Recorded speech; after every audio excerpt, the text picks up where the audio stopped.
தெய்வத்தால் ஆகாத இன்னும் முயற்சிதன் மெய்வர்த்த கூலி தரும். சென்னை வடமேற்கு மாவட்ட கழக நிர்வாகிகள், தோழர்கள், தோழிகள் எல்லோருக்கும் என்னுடைய வணக்கத்தை தெரிவித்து, வடமேற்கு மாவட்ட கழக செயலாளர் திரு தணிகாசலம் அவர்களே, முன்னாள் ரஜினி ரசிகர் மன்ற மாவட்ட செயலாளர் திரு சினோரா எஸ் அசோக் அவர்களே, இன்றைய டிவிகே கட்சியின் உறுப்பினரும் ஹார்பர் தொகுதியின் பொறுப்பாளருமான திரு அசோக் அவர்களுக்கு என்னுடைய வணக்கத்தை தெரிவித்து, முன்னாள் எம்எல்ஏ அண்ணன் திரு VS பாபு அவர்களே, நமக்கு முன்னால் பேசி இன்னைக்கு சர்ச்சு மீட்டிங்காக போயிருக்காரு தேர்தல் அறிக்கைக்குழு உறுப்பினர் திரு JCD பிரபாகரன் அவர்களே, பரப்புரை செயலாளர் திரு நாஞ்சில் சம்பத் அவர்களே, கழக துணை பொதுச்செயலாளர் திரு ராஜ்மோகன் அவர்களே, நிர்வாக குழு தலைமை ஒருங்கிணைப்பாளர் அண்ணன் KS செங்கோட்டையன் அவர்களே, பொதுச் செயலாளர் அண்ணன் ஆனந்தன் அவர்களே, 2026 தமிழகத்தின் முதல்வர், தமிழகத்தின் தலைவர், எங்களுடைய அண்ணன் வெற்றி தலைவர் விஜய் அவர்கள் வணக்கத்தை தெரிவித்து,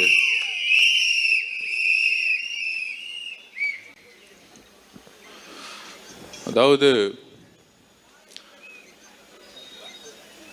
சிபிஐ என்கொயரி முடிஞ்ச உடனே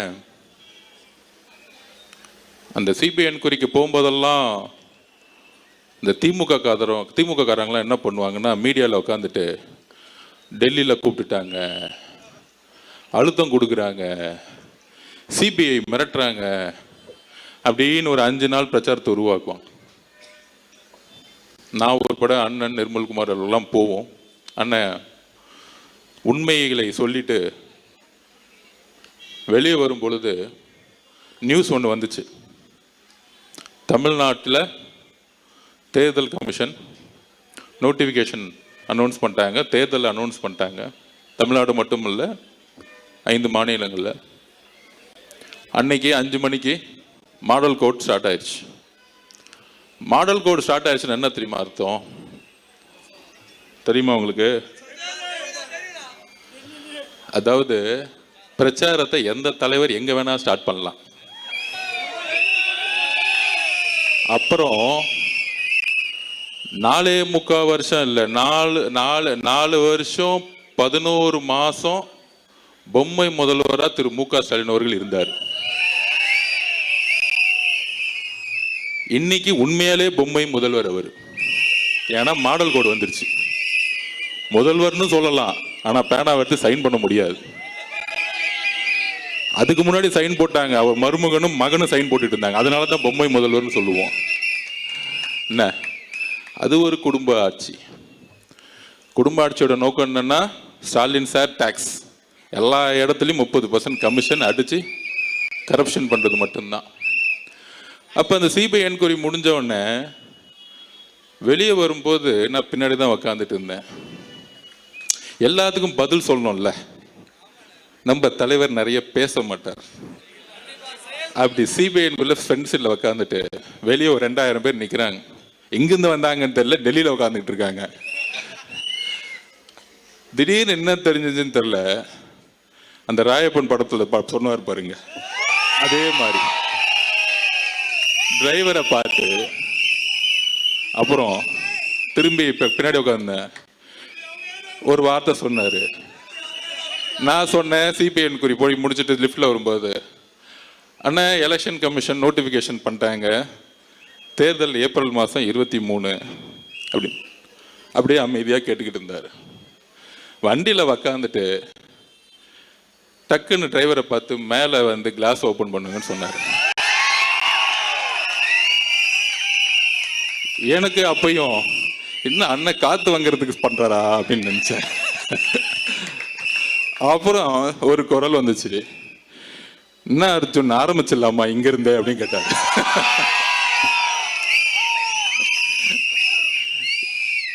அப்பதான் புரிஞ்சேன், இந்த ஒரு வாரமா திமுக காதருங்க ஒரு நெரேட்டிவ் செட் பண்ணாங்களே, CBI office CBI office CBI ஆபீஸ்ன்னு.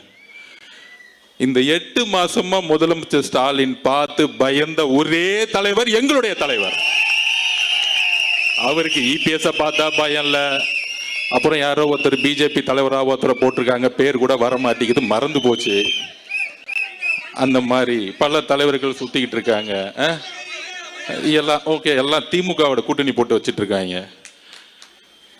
அண்ணா முதலமைச்சர் ஸ்டாலின் அவருக்கு ஒரே பயம், தலைவர் எப்பெல்லாம் வீட்டை விட்டு வெளியே வராரோ, மக்களை பார்க்க வராரோ, அதனால ஒரே பயம். அதுக்கு தான் செந்தில் பாலாஜியை கூப்பிட்டாங்க. நீ போய் ஒரு வேலையை பண்ணுன்னு சொன்னான்.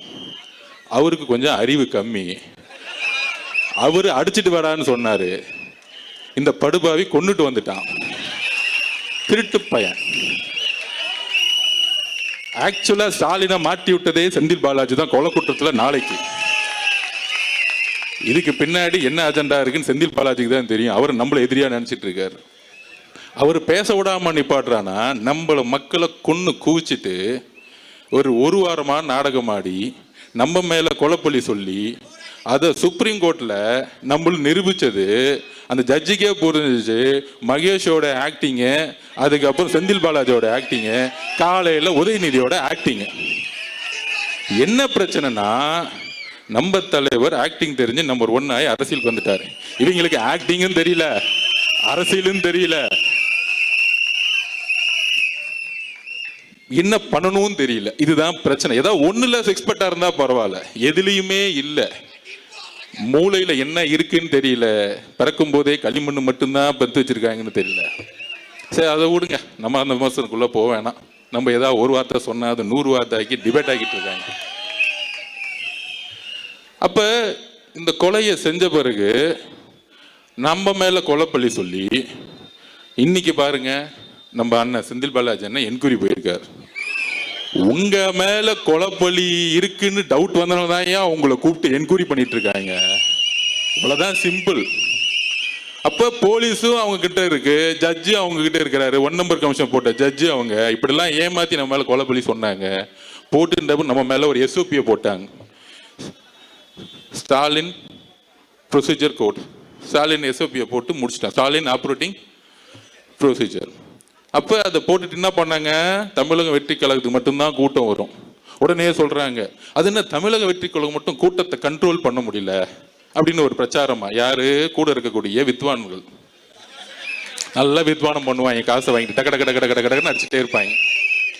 டிவியில் வைக்காது, இதுதான் டிபேட்டே. ஆனா மக்கள் 5% எவரும் நியூஸ் சேனல் பார்க்கறதே கிடையாது. திமுக காரங்க மட்டும் பார்த்து பார்த்து பார்த்து ஆஹா சூப்பர்ப்பா, நல்லா பேசுறாருப்பான்னு நல்ல காசை கொடுத்து வாங்கி என்ஜாய் பண்ணிட்டு இருப்பான். அப்ப இந்த கொலைப்பள்ளியை சுமத்தினாங்க, SOP போட்டாங்க. நம்ம கிட்ட என்ன கூட்டத்தை, கட்டுக்கடங்காத கூட்டத்தை கண்ட்ரோல் பண்ண முடியல. இப்ப ஒரு திருச்சியில மாநாடு பண்ணாங்களே, பெரிய மாநாடு. அந்த மாநாடு பேர் என்ன தெரியுங்களா? வேவ் ஸ்டாலினா. அதுவும் நம்மளை பார்த்து காப்பி. வேவ்னா என்ன தெரியுங்களா? மக்கள் கூட்டம் அலையலையா வருது. எல்லாம் 300 ரூபா கூட்டிட்டு வந்து பஸ் டிரான்ஸ்போர்ட்ல உட்கார வைக்கல. எங்கேயா வேவ் வரப்போகுது உங்களுக்கு? 22 கட்சி கூட்டணி வச்ச உங்களுக்கு மக்களே வரலன்னா அந்த கூட்டணி கட்சிகள் தவிர எவனும் கட்சி தலைவர்கள் தவிர யாரும் ஓட்டு போட போறது இல்லை. இதுதான் அரசியல், இதுதான் தேர்தல் அரசியல். மக்கள் உங்கள் மேல நம்பிக்கை இருந்த பிறகு கூட்டணி கட்சியில் இருக்கக்கூடிய தொண்டர்கள் எப்பயும் உங்க மேல வந்து நம்பிக்கை இழந்துட்டாங்க. சரி, அப்படிலாம் இருக்கும் பொழுது நம்ம என்ன பண்ணோம் அப்படின்னா, கூட்டம்லாம் இவங்களுக்கு வராது, மக்கள் தோணுச்சிட்டாங்க. அப்போ என் மேலே இப்போ வந்து ஒரு விமர்சனம் வருது. அந்த விமர்சனத்துக்கு ஜனநாயக பூர்வமாக பதில் சொல்லக்கூடிய இடத்துல இருக்கும். நம்ம ஒன்றும் பிறப்பால் முதலமைச்சர் ஆகிறோம் இல்லையே, பிறப்பால் துணை முதலமைச்சர் ஆகிறோம் இல்லையே, என்ன கேள்வி கேட்டால் நீ கேள்வி கேட்பியா அப்படின்னு முடக்கக்கூடிய இடத்துல நம்ம இல்லை. நம்ம ஒரு சாமானிய கட்சி, இன்றைக்கும் ஒரு சாமானியனாக நம்ம இருந்துகிட்டு இருக்கோம். அதிகாரத்தில் இருந்து என்றைக்கும் பேசவில்லை. ஆனால் எங்கு ஆதிக்கம் இருக்கிறதோ அங்கு முதல் குரல் டிவி இருந்து ஒலிக்கும். இதுதான் எங்களுடைய கட்சி. அப்படி சிபிஐல என்கொயரி முடிஞ்ச உடனே பிரச்சாரத்தை அப்படி மேல எந்திரிச்சார். டைவர்ட் ஆயிட்டேன்னு நினைக்கிறேன். இதுதான் நம்ம பிரச்சனை. அவ்வளவு கோவம் உள்ள இருக்கு. அப்ப மேல எந்திரிச்சாரு. அப்படி எந்திரிச்சு மேல நின்று ஆரம்பிக்கலாமான்னு கேட்டாரு. அப்படி மேல எந்திரிச்சு என்ன பண்ணாருன்னா, சிபிஐ ஆபீஸ்குள்ள இருந்தே மேல எந்திரிக்கிறாரு. அண்ணனுக்கு தைரியம் இருக்கு. அது வேற மாதிரி தெரியும். அப்ப எந்திரிச்சு அந்த கேட்டுக்கு வெளியே வந்து மேல பார்த்துட்டு அங்க 2000 பேர் நான் கையை காமிச்சிட்டு பத்திரமா இறங்கிட்டு, இது போதுமா அப்படின்னு கேட்டார். இது போதும்னு அப்படின்னு நானும் சொன்னேன். அப்ப இன்னுமேட்டு இந்த எஸ்ஓபி இதெல்லாம் கிடையாதுல்ல அப்படின்னு கேட்டார். எங்க வேணா போலான்னு தேர்தல் கமிஷனோட ரூல்ஸ்ல எல்லா தலைவர்களும் எந்த ரோட்டுக்கு வேணா போல. இன்னுமேட்டு ஒவ்வொரு நொடியும் நான் மக்கள் கிட்ட இருக்கணும், வேலையை ஆரம்பிங்கன்னு சொல்லிட்டார். கூடி சீக்கிரத்துல உண்மையான ஆலையை தமிழகம் முழுவதும் இருக்க நெடுஞ்சாலைகளை நீங்க பாப்பீங்க, மக்களுடைய கூட்டத்தை நீங்க பாப்பீங்க அவருடைய வருகையை நோக்கி வரும் பொழுது. அதுதான் பயம். சரி, டெல்லியில பிரச்சாரத்தை அண்ணன் ஆரம்பிச்சிட்டாரு. அடுத்தது மாடல் கோடு வந்துருச்சு. எங்க முதல் கூட்டத்தை போடலான்னு யோசிச்சோம். இந்த தீய சக்திக்கு முதல் காரணம் யாரு? இந்த கொடுமையான ஆட்சிக்கு முதல் காரணம் யாரு? இந்த 4.5 வருஷம் எதுவுமே செய்யாம நாடகமாடி டிராமா பண்ணது யாரு? இந்த டிராமா கம்பெனியை ஒழிக்கணும்னா கொளத்தூர்ல இருந்தா முதல்ல ஆரம்பிக்கணும்.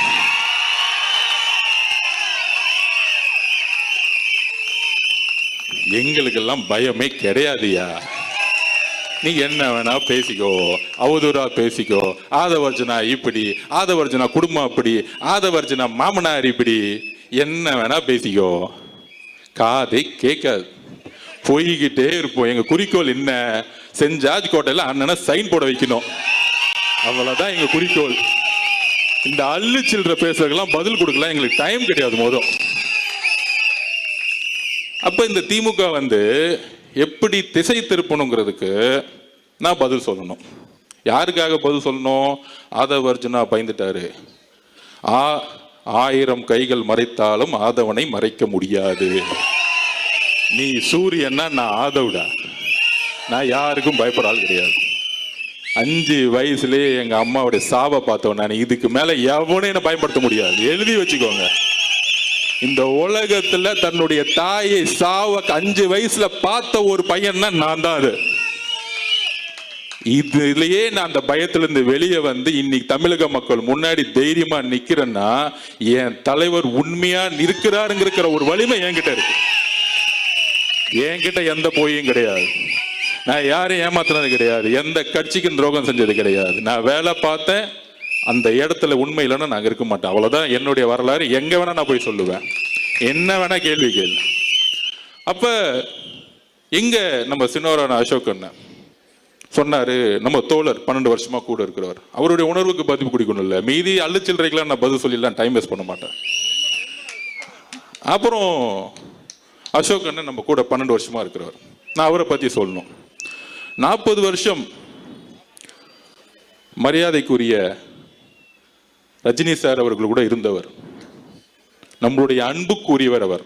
அதில் எந்த விதமான கருத்து வேறுபாடும் கிடையாது, எனக்கும் கருத்து வேறுபாடு கிடையாது. அப்படி 12 வருஷமா பழகினதுல ஒரு 30 நாளுக்கு முன்னாடி 2 மாசத்துக்கு முன்னாடியே சொன்னார், அரசியல்ல நான் வரணும்னு இருக்கேன், தலைவரோட 40 வருஷம் இருந்துட்டேன், என்னுடைய மனைவி என்னுடைய மகள்லாம் வந்து விஜய் சாருடைய ரசிகர்கள், டிவிக்கு கட்சியில் நான் வந்து சேர்ந்தா நல்லா இருக்குமா, நான் ரஜினி ரசிகர் மன்றத்திலேருந்து வந்தேன், எனக்கான மரியாதை இருக்குமா அப்படின்னு கேட்டார். நான் சொன்னேன், டிவிகே கட்சிக்கு வரணும்னா ஒன்னே ஒன்று தான் குவாலிஃபிகேஷன், உண்மையா இருக்கணும், நேர்மையா இருக்கணும், அப்புறம் தைரியமா இருக்கணும். இந்த 3 குவாலிஃபிகேஷன் தான், வேற ஒண்ணுமே கிடையாது. உங்க அப்பா மினிஸ்டரா, எம்எல்ஏவா, பணக்காரனா, கோடீஸ்வரனா, எந்த குவாலிஃபிகேஷனுக்கு அண்ணன் கிடையாது. இன்னைக்கு 234 வேட்பாளர்களை அண்ணன் உருவாக்குனாரு. அதுல பாதிக்கு மேற்பட்ட இல்ல, 3/4 வேட்பாளர்கள் ஒரு ஆட்டோ ஓட்டுநர், ஒரு மீனவர், ஒரு விவசாயி, கையில 10 லட்சம் கூட கிடையாது. ஆனால் அண்ணன் தேர்ந்தெடுக்கக்கூடிய வேட்பாளர்கள் யார் தெரியுமா? மக்களிடம் உண்மையாக நேர்மையாக ஒரு எம்எல்ஏ ஆன அடுத்த 5 வருஷம் மக்களை நேர்மையாக பார்க்கக்கூடிய ஒரு எம்எல்ஏ உருவாக்கிட்டு இருக்காரு. இதை புரிஞ்சுக்கோங்க. எடுத்தோடனே உங்களை மாதிரி 50 கோடி இருக்குமா, 1000 கோடி செலவு பண்ண முடியுமா அவர் கேட்க மாட்டார். அப்ப நான் அசோக் சொன்னேன், சரிண்ணே அதெல்லாம் ஒன்றும் இல்லை, நீங்கள் வாங்கினேன்னு சொன்னேன். ஏன்னா ரஜினி ரசிகர்களுக்கு தெரியணும்ல உண்மை என்னன்னு. இந்த சூழ்ச்சியில் இப்போ நடுவில் பண்ணது யாருன்னு சொல்கிறேன், எக்ஸாம்பிளே சொல்கிறேன். அப்போ தலைவரை பார்க்க போகிறார் அசோக் அண்ணன். அசோக் ஒரு 5 பேர் அன்னைக்கு சேர்ந்தாங்க. நம்ம தனபால் சார் பையன்லாம் இருக்கார் பாருங்க, பழைய ஸ்பீக்கர், அவருடைய பையன்லாம் சேர்ந்தார். 4 பேரை பேசி முடிச்சாங்க. லாஸ்ட்ல தான் அண்ணன் போனார். என்னடா 40 நிமிஷமா பேசிக்கிட்டே இருக்காரு அவரும் ஒரு பையனும், என்னடா வெளியே வரவே மாட்டேங்கிறாரு அப்படின்னு. திடீர்னு கதவை திறந்து நான் பார்க்குறேன், 3 பேரும் பயங்கரமாக சிரிச்சுக்கிட்டு இருக்காங்க. யாரு? நம்ம தலைவர் விஜய் சாரும் அசோக் சாரும் பையனும் சிரிச்சுக்கிட்டே இருக்கிறாங்க. ஆமாம். அப்போ என்னடா அது பயங்கரமாக சிரிச்சிருக்காங்க. அப்போ சரி டிஸ்டர்ப் பண்ணோன்னு வெளியே வந்துட்டேன். வந்த பிறகு அசோக் சார்கிட்ட கேட்டேன், என்ன அப்படி பேசிட்டு இருக்கீங்க அப்படின்னு. நம்ம தலைவரை பற்றி தெரிஞ்சுக்கணும். அப்போ அவர்கிட்ட கேட்டிருக்காரு, நான் 40 வருஷம் தலைவர் ரஜினி சார்கிட்ட இருந்துட்டு வந்துட்டேன், என்னை உங்களோட அக்செப்ட் பண்ணுவீங்களான்னு கேட்டார். அப்புறம் இன்னொன்று சொன்னார், டிசம்பர் 12ஆம் தேதி ஆனால் நியூஸ் பேப்பரில் நான் விளம்பரம் கொடுப்பேன், நான் அவரை போய் பார்ப்பேன், அதெல்லாம் உங்களுக்கு பிரச்சனையான்னு கேட்கும் பொழுது, உங்களுக்கு தலைவர் எப்படியோ அதே மாதிரி நான் சினிமாவில் இருக்கும்போது எனக்கும் ஒரு தலைவர்னு சொன்ன மனிதர் எங்களுடைய தலைவர். நீங்க போய் சிறப்பா செயல்படுங்க, உங்களுக்கு என்ன வேணும்னு கேட்டார். அப்போ அசோக் சார் சொன்னாரு, நான் ஹார்பர் தொகுதியில் போய் வேலை பார்க்குறேன். யாரு? அண்ணன் பாருங்க, சேகர் பாபு தொகுதியில் போய் வேலை பார்க்குறேன். உடனே அப்போ சொன்னாரு, தாராளமா போய் வேலை பாருங்க அப்படின்னு கூப்பிட்டு அவருக்கு என்ன வேணுமோ பண்ணி கொடுங்க, கட்சியில அவருக்கு என்ன பொறுப்பு கொடுக்கணுமோ கொடுத்துருங்க அப்படின்னு சொன்ன தலைவர் எங்களுடைய தலைவர். இதெல்லாம் தெரிஞ்சுக்கணும். ரஜினி ரசிகர் மன்றத்திலிருந்து வந்தவருக்கு கட்சியில பொறுப்பையும் கொடுத்து அவருக்கான அங்கீகாரம் கொடுத்து மேடை ஏற்றிய ஒரே கட்சி நம்மளுடைய தமிழக வெற்றி கழகம். அப்ப நம்மளை டைவர்ட்லாம் எப்படி பண்ணுவாங்க, எப்படி ஃபோக்கஸ் பண்ணுவாங்க, அதுக்கு தான் சென்னையில் நடந்த ஆர்ப்பாட்டத்தை பத்தி பேசிட்டு இருந்தேன். அந்த ஆர்ப்பாட்டத்தில் என்ன நடந்துச்சு, இது தலைவர் ரஜினி சார் அவர்களுக்கே தெரியும். அதை நான் எக்ஸ்பிளைன் பண்ண முடியல. என்ன எக்ஸ்பிளைன் பண்ணல, அன்னைக்கு 30 நிமிஷத்துக்கு மேலே பேசிட்டு இருந்தேன், காவல்துறை நிப்பாட்டினாங்க. அதை டீட்டெயிலாக நம்ம எக்ஸ்பிளைன் பண்ணோம்ல. அப்போ டீட்டெயிலாக என்ன எக்ஸ்பிளைன் பண்ணோம்னா, இந்த பிரச்சனையை பற்றி எக்ஸ்பிளைன் பண்ணல. இந்த 5 வருஷமா என்னை கடுமையாக திட்டுறாங்க, அதை பற்றி இல்லை. இந்த ஒரு வாரமா கடுமையான மன வழியில தலைவர் இருக்கிறாரு, நானும் இருக்கிறேன், இங்க இருக்கக்கூடிய பல்வேறு நிர்வாகிகள் இருக்காங்க, தமிழ்நாடே இருக்கு. அது என்னது, அன்னைக்கு ஆர்ப்பாட்டம் தமிழ்நாட்டிலே முதல் முறையாக தமிழகம் முழுவதும் உருவாக்கிய கட்சி நம்மளோட கட்சி. அந்த ஆர்ப்பாட்டம் எதற்கு? சட்டம் ஒழுங்கு பாதுகாப்பு.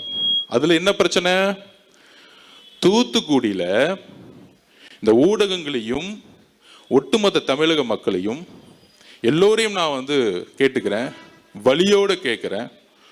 தூத்துக்குடியில் ஒரு 12th ஸ்டாண்டர்ட் 12ஆம் கிளாஸ் படிக்கக்கூடிய மாணவி, 15 வயசு கூட ஆகல, டெல்லியில் நிர்பயா பாதிக்கப்பட்டார், கற்பழிக்கப்பட்டார், கொல்லப்பட்டார், இந்தியாவே கொதித்து இருந்துச்சு. இந்த பிரச்சனையை திசை திருப்பதுக்கு தான் இவ்வளோ பெரிய நாடகம் 5 நாளாக ஓடிக்கிட்டு இருக்கு. இதை சோசியல் மீடியா வாரியர்ஸும் புரிஞ்சுக்கணும், தமிழக மக்களும் புரிஞ்சுக்கணும். இந்த அவதூறான பிரச்சாரம் எனக்கு எதிராக ஏன் உருவாக்கப்பட்டது அப்படின்னா, இந்த தூத்துக்குடியோடைய மரணம் கொடூரமானது. அன்னைக்கு முதல் முறையாக தமிழக வெற்றி கழகம் தான் இதை உறுதியா சொன்னோம். தூத்துக்குடியில ஏற்பட்ட மரணம் எப்படிப்பட்டது, 6 மணிக்கு அடுத்த நாளே நான் தூத்துக்குடி போயிட்டேன், வீட்டுக்குள்ள போயிட்டேன். அப்ப அந்த அம்மா சொல்றாங்க, பக்கத்தில் உங்கள் அத்தைக்கு கோவம் வருது, நம்ம மேலேயும் டக்குன்னு கோவப்படுறாங்க. நான் 5 நிமிஷம் பேசி முடிச்சேன்னு அமைதியாக உட்காந்தாங்க. அப்போ அவங்க உறுதியாக சொல்கிறாங்க, என்னன்னா சொல்ல முடியல, வார்த்தைகள் வரல. அவங்க அம்மா சொல்கிறாங்க, என் பொண்ணு 6 மணிக்கு கழிவறை போகிறதுக்கு வீட்டை விட்டு வெளியே போனாங்க, அங்கேருந்து 50 மீட்டர் கூட கிடையாது. 7 மணி ஆச்சு, 7:30 மணி ஆச்சு, காணும். காவல்துறை கிட்ட போகிறோம், போலீஸ் ஸ்டேஷனில், திருப்பியும் காணும். சார் காவல்துறை கிட்ட போகும்போது திருப்பியும் முடியாதனால நாங்கள் தேடி தேடி பார்க்குறோம், ஊர் மக்கள் ஃபுல்லாக தேடி பார்க்குறோம். அடுத்த நாள் 2:30 மணிக்கு கண்டுபிடிச்சிருக்காங்க அந்த குழந்தையோட உடலை. அந்த குழந்தையோடைய உடல்ல ஒட்டு துணி கிடையாது, கற்பழிக்கப்பட்ட பெண். இன்னும் 6 நாள் ஆச்சு, இன்னும் போலீஸ் கண்டுபிடிக்க முடியல. அக்கா கனிமொழி அக்கா போனாங்க, ஆனா ஊருக்குட்ட விடல. உடனே கனிமொழி அக்கா மேல ஒரு மீடியா அவங்கள உள்ள விடலன்னு பெருசா சொன்னாங்க. நான் கேட்கிறேன், எங்கு முதலமைச்சர் ஏன் அந்த இடத்துக்கு போல? ஏன் தூத்துக்குடிக்கு அந்த பெண்ணுடைய வீட்டுக்கு போல? இதனால்தான் நான் கோவப்பட்டு முட்டாள் முதலமைச்சர் சொன்னேன். அவர் மேல அவதூறு பரப்புறதுக்காக இல்ல, அவரை குற்றம் சொல்ல வேண்டதுக்காக கிடையாது. ஒரு வழி, என்னுடைய வீட்டில் என் தங்கைக்கு இந்த உணர்வு ஏற்பட்டால் ஒரு அண்ணனாக என்ன கோவமோ அந்த கோபம் எனக்கு உண்மையில ஏற்பட்டது. அன்னைக்கு என்னுடைய பேச்சு கோபத்தில் வந்த வெளிப்பாடு, என்னுடைய உணர்விலிருந்து ஏற்பட்ட வெளிப்பாடு. அதனாலதான் அடுத்த நாளே 9 மணிக்கு நான் கிளம்பி தூத்துக்குடிக்கு போனேன். அதை கேட்கும் பொழுது இது அரசியல் அல்ல, நாம் எங்க வாழ்ந்துகிட்டு இருக்கோம், என்ன அரசியலை உருவாக்கிட்டு இருக்கோம். அக்கா கனிமொழியை திட்டுவாங்க, ஏன் ஒரு பெண்ணு தான் அந்த இடத்துக்கு போகணுமா? என்னோட சொந்த தங்கையா இருந்தா ஒரு ஆண் போக கூடாதா? எங்கே போனார் முதலமைச்சர் மு க ஸ்டாலின் அவர்கள்? அதுக்கு மேல என்ன வேலை இருக்கு உங்களுக்கு? எங்கே போனார் துணை முதலமைச்சர் உதயநிதி அவர்கள்?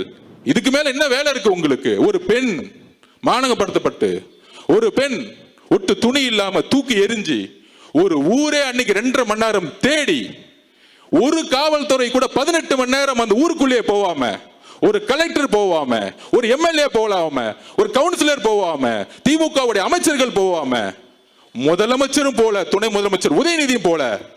ஆனால் அன்னைக்கு நான் பேசிய ஒரு வார்த்தையை எடுத்துக்கிட்டு இந்த ஒரு வாரம் ஆதவர்ஜினாவை திட்டக்கூடிய இந்த திமுகவும் திமுகவுடைய ஊடகங்களும் மிகப்பெரிய அவமானப்படுத்தக்கூடியவர்கள். ஆதவர்ஜினா இதுக்கு வைக்கப்பட வேண்டியதில்லை. நான் எதற்கும் தைரியமானவன், எதற்கும் பயப்படாதவன். அச்சமில்லை, அச்சமில்லை, அச்சம் என்பதில்லையே. உச்சி மீது வானிருந்து வீடுகளிருந்து போனிலும் அச்சமில்லை, அச்சம் என்பதில்லையே. 12 வயசுல படிச்சவன் பாரதியார் கவிதையை. உங்களுடைய தவறுகளை நாங்கள் உறுதியாக உண்மையாக எடுத்துரைத்துக் கொண்டே இருப்போம். இதுக்கு டிவிக்கே தவிர வேற எந்த கட்சியும் போல. எங்க போனது? திமுக கூட்டணியில் இருக்க 22 கட்சி யார் பாதிக்கப்பட்ட பெண்ணுடைய வீட்டுக்கு போனாங்க? அந்த அம்மா கிட்ட பேச போனாங்களா? அந்த அம்மாவோட கோரிக்கை என்ன தெரியுமா? கடைசி நிமிஷத்துல இதை யாரு செய்தார்களோ அவர்களை இந்த சமூகத்தின் முன்பு நிறுத்துங்கள், அவர்களுக்கு தண்டனை வாங்கி கொடுங்கள்.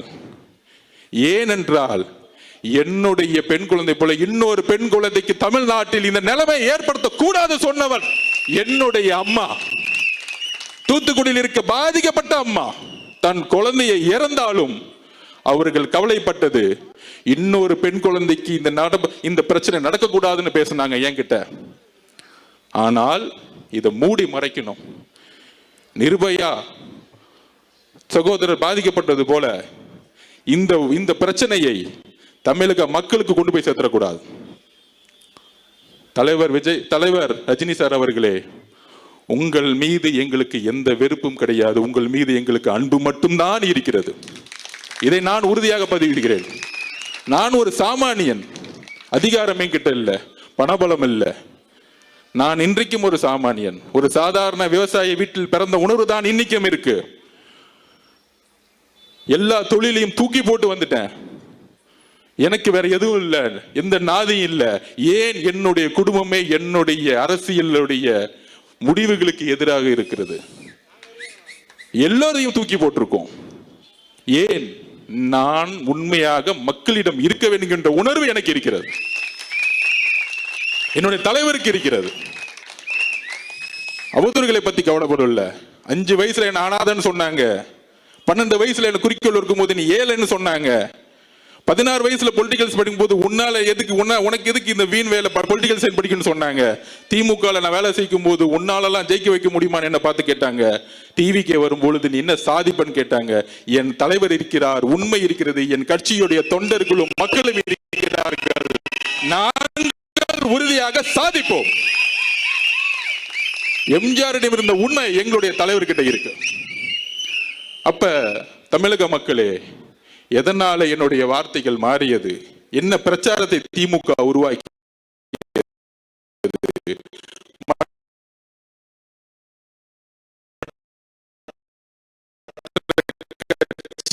எதனால் உருவாக்குறாங்க? நம்ம எந்த காலகட்டத்தில் நம்ம இருக்கிறோம் யோசிச்சு பாருங்க. நான் இன்றைக்கு உறுதியாக சொல்லுகிறேன், இன்றைக்கு நோன்பு மாதம் இஸ்லாமிய தோழர்களும் கிறிஸ்துவ தோழர்களும், இஸ்லாமிய தோழர்களே கிறிஸ்துவ தோழர்களே தமிழக மக்களே, நாம் உறுதியாக சொல்கிறோம், 234 தொகுதியில் நாம் தனியாக களமாடுகிறோம்.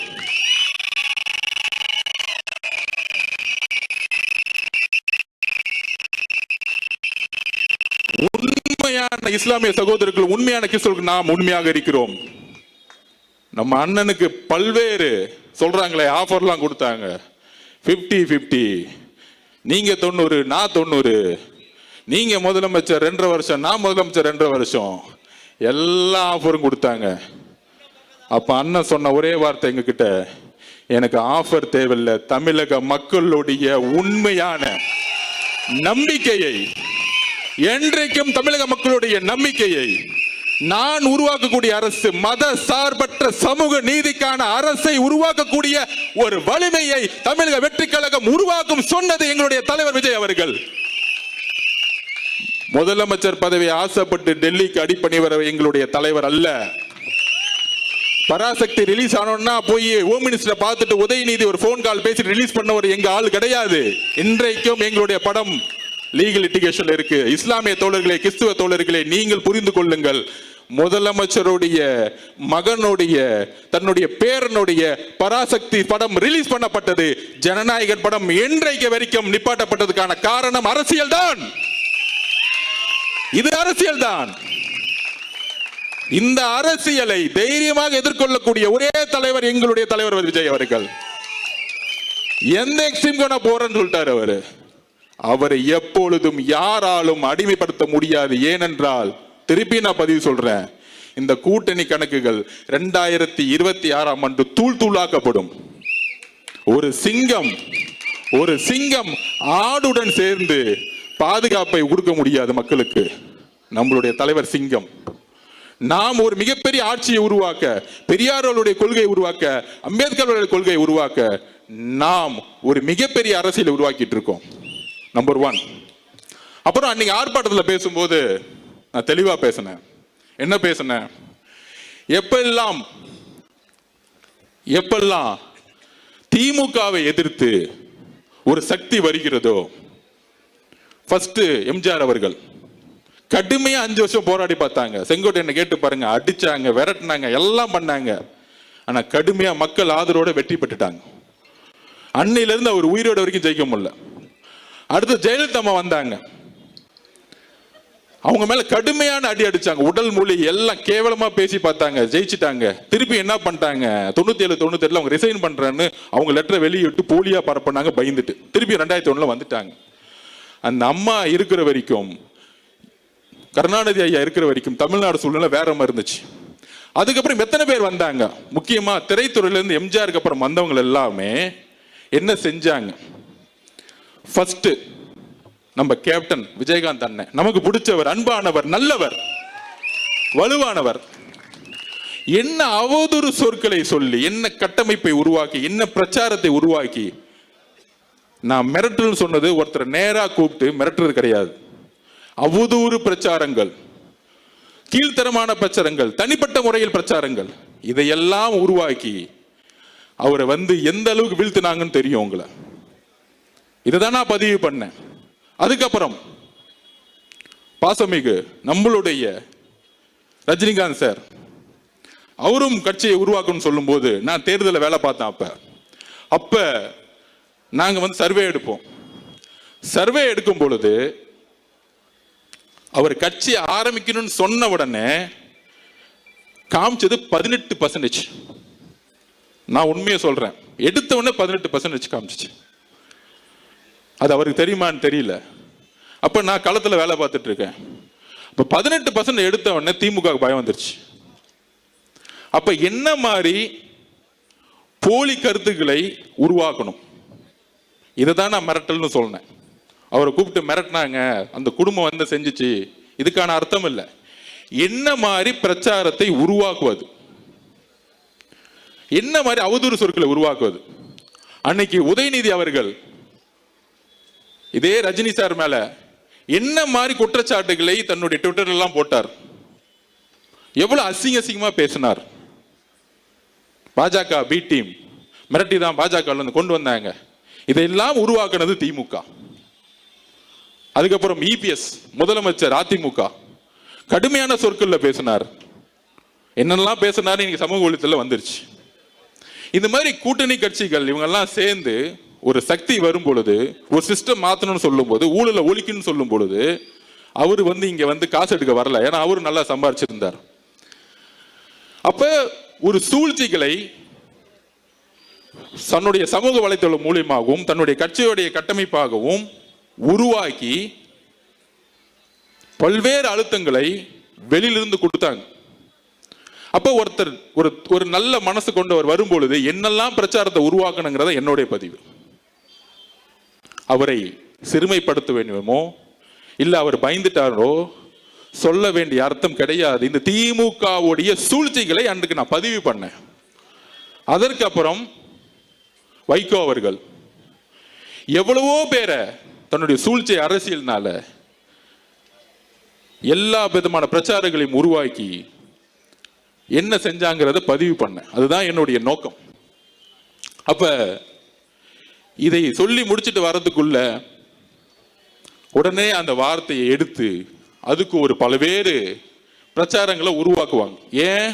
தூத்துக்குடியோடைய அந்த பெண்ணுடைய சாவுல இருந்து வெளியே வரணும். இப்ப 6 நாளா அது பேசல பாத்தீங்களா?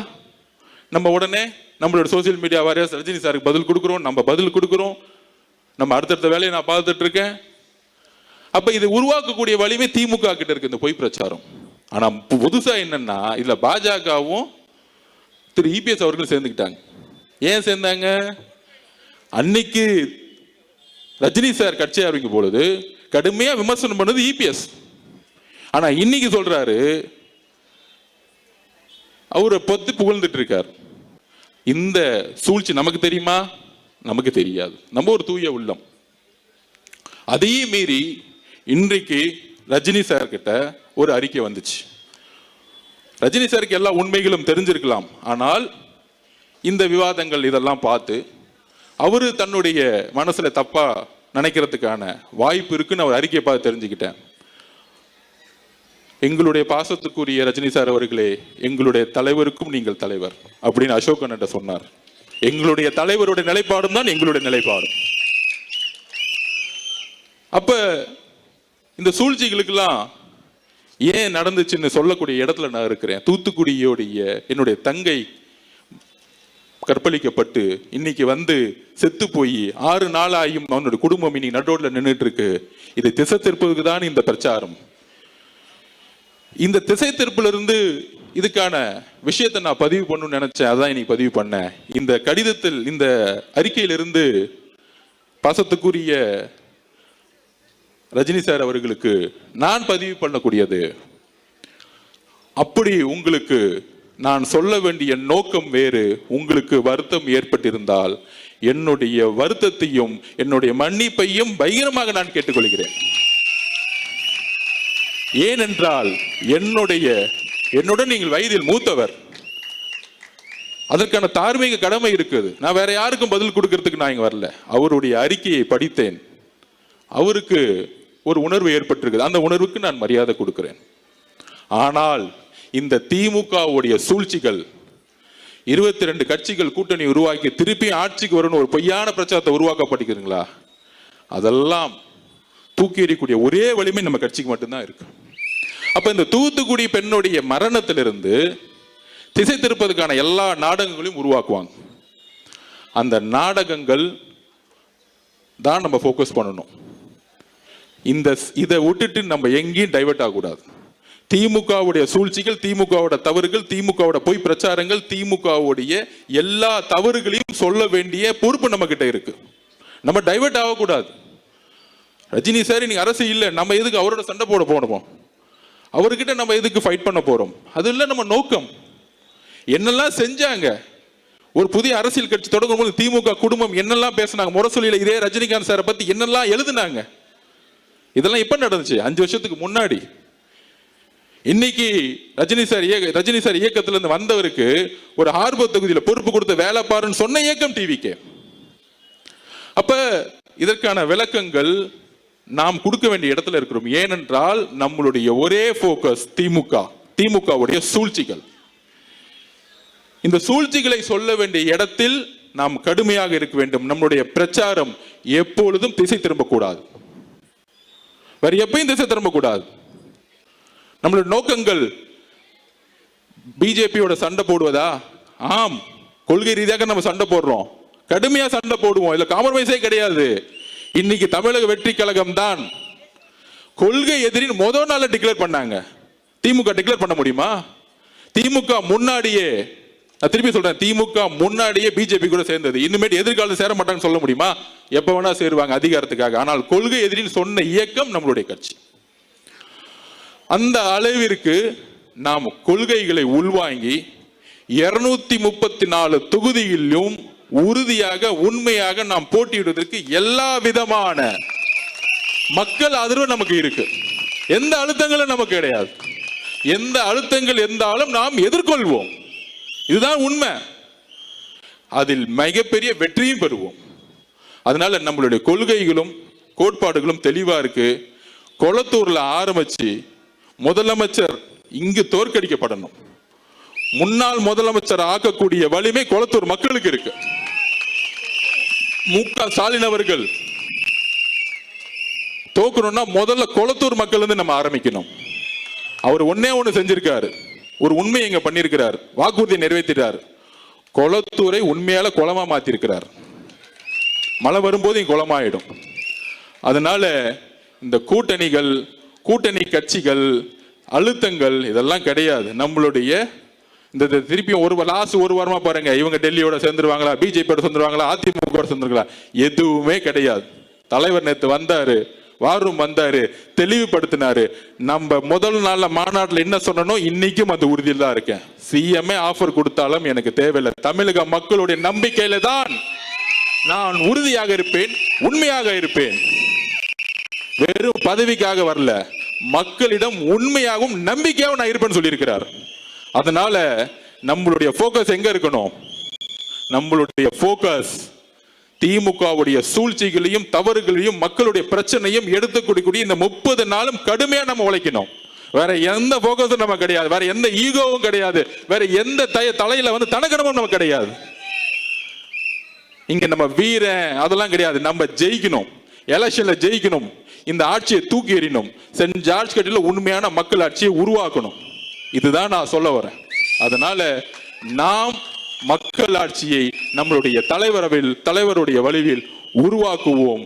இந்த கொளத்தூர் முடிச்சுட்டு நாளைக்கு ஹார்பர்ல நம்ம அசோக் அண்ணனை வச்சு ஒரு மீட்டிங்கை போடுவோம். அடுத்து சேகர் பாபு அண்ணனுக்கு அடுத்த ஒரு மீட்டிங்ல கொஞ்சம் பதில் சொல்ல வேண்டியது இருக்கு. கூடிய சந்திப்போம். தேங்க்யூ.